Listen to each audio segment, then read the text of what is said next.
تو اس ساری صورتحال میں ہمارے پاس آئینی طور پر ایک تیسرا ستون ہے، اور وہ ستون ہے ہمارا وفاقی نظام۔ ایک وفاق کے ماتحت 4 وحدتیں ہیں، 4 صوبے ہیں، اور صوبوں کے حقوق آئین کی روح سے متعین ہیں۔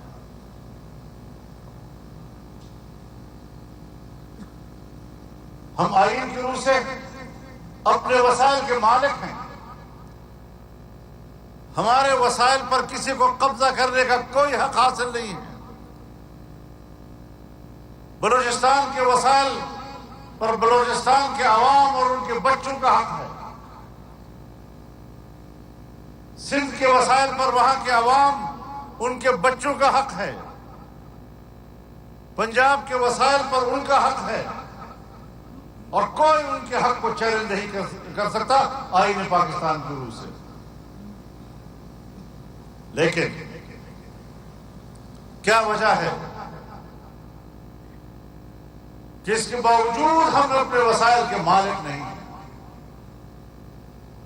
اور اگر ہم اپنے حق کی بات کرتے ہیں، اپنے وسائل کو اپنے استعمال میں لانے کی بات کرتے ہیں، تو پھر ہمیں غدار کہا جاتا ہے۔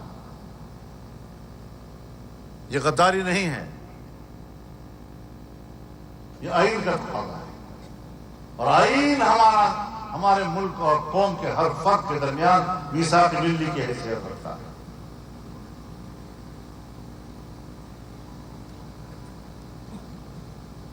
ہم اپنے حقوق سے دستبردار ہونے کو تیار نہیں۔ تم جنگ چھیڑ دو، قومیں لڑتی رہیں، خون بہتا رہے، اور طاقتور ادارے امن کے نام پر ہر جگہ پہنچتے رہے، ہمیں کہتے ہیں ہم امن کے لیے آئے ہیں، اور میں کہتا ہوں آپ ہمارے وسائل پر قبضہ کرنے کے لیے آئے ہیں۔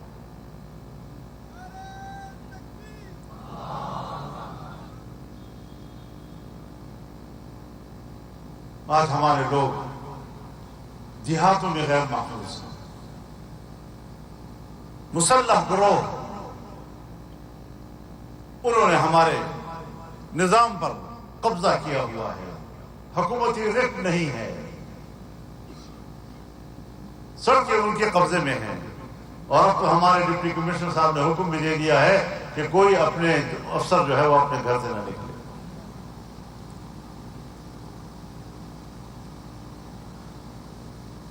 کیا اس حد تک ہم چلے گئے؟ سی پیک جو پورے ملک کی ترقی کا ایک دروازہ ہے،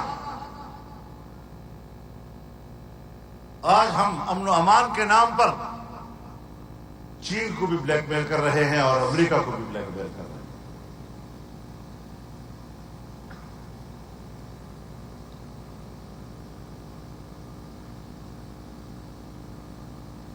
ڈالر کمانے کے طریقے ہیں،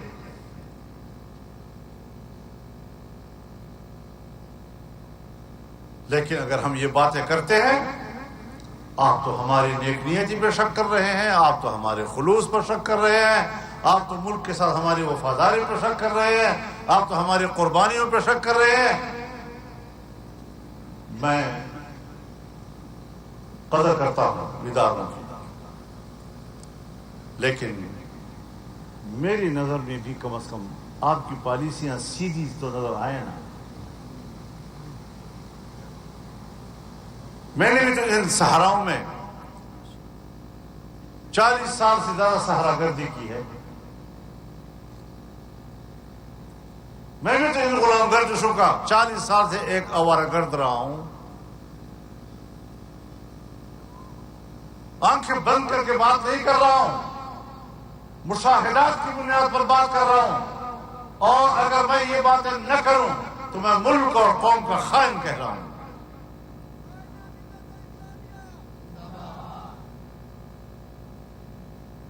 رخ سیدھا کر لیجیے، اپنے قبلہ درست کر لیجیے، آپ ہمارے سروں کے تاج۔